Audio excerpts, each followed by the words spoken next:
Né en pays de Brocéliande, l'artiste tourneur et sculpteur sur bois Robert Lenouvel est resté fidèle à sa Bretagne natale puisqu'il vit toujours à Ifandic. Découvrons avec lui qu'est-ce que les copeaux de Merlin. Robert, bonjour. Bonjour Laurent. Robert, pourquoi avoir choisi le bois à d'autres matériaux pour développer votre art?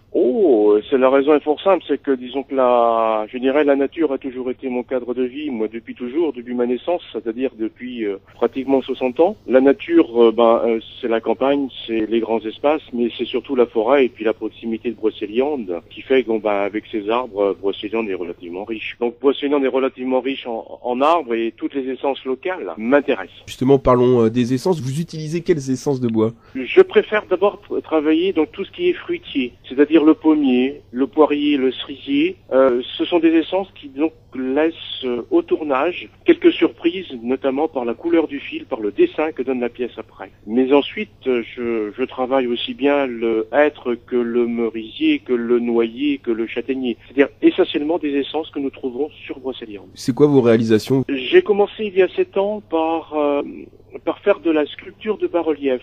La sculpture de bas-relief, c'est, pour faire simple, c'est un tableau en bois. Progressivement, je suis arrivé au tournage. Le tournage, c'est une pièce qui peut être basique, utilitaire, comme une coupe, comme un verre, comme un plat, comme une assiette. Et ça, c'est ce que je faisais alternativement au début. Donc, soit du bas-relief, soit donc du tournage. Et j'en suis arrivé progressivement à faire un espèce de mix des deux, à savoir que je suis plutôt sur l'orientation depuis quelque temps, l'orientation de sculpter des pièces tournées. C'est-à-dire que une coupe, par exemple, qui pourrait rester donc sous l'angle donc d'une coupe, c'est-à-dire quasiment donc de l'utilitaire, qui n'a, à mes yeux, je dis bien pas de caractère artistique, je vais la transformer, je vais l'élaborer pour justement lui donner un caractère artistique et surtout un caractère unique. Robert Lenouvel, vous l'avez dit, vous avez commencé il y a 7 ans, vous êtes autodidacte. Comment s'est passé votre apprentissage pour devenir le sculpteur que vous êtes aujourd'hui? En mangeant beaucoup de poussière, de bois, je m'entends. C'est-à-dire qu'il faut en faire, il faut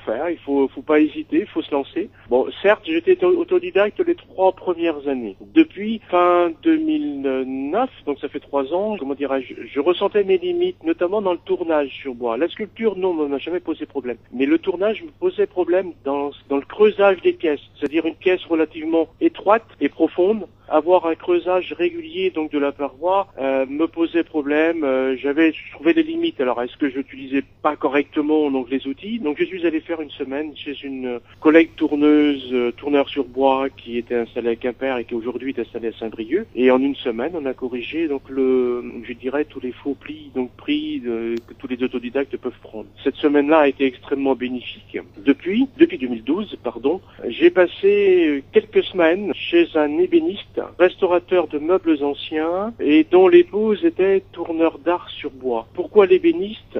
Disons donc dans cet atelier-là? Tout simplement parce que dans la sculpture de bas-relief, là encore, je voulais donc approfondir tout ce qui est les mouvements. Quand vous voyez un bas-relief qui est sculpté, on peut avoir comme une carte routière, on peut l'avoir en 2 dimensions, donc le bas-relief, il y a très peu de profondeur, mais il s'agissait donc notamment pour la création d'armoiries, il s'agissait de donner du mouvement à tout ce qui peut composer une armoirie, à savoir les tenants, le cimier, enfin toutes les plumes qui se dégagent autour. Il fallait donc que ce soit vivant. Ce pourquoi donc j'ai complété cette formation en début d'année 2012 chez un ébéniste. On va se projeter en 2013. Robert Lenouvel, c'est quoi votre actualité pour cette nouvelle année 2013 justement? C'est de poursuivre sur ce que j'ai fait en 2012, que j'avais commencé donc en 2011, à savoir la sculpture donc de pièces tournées, la création donc de bas-relief également, donc là plus à la demande, mais sur des pièces qui sont plus, je dirais, la symbolique des sites de Brocéliande. Si j'ai nommé mon enseigne commerciale les copeaux de Merlin, ce n'est pas pour rien, c'est parce que je suis très très très attaché à Brocéliande et les sites légendaires de Brocéliande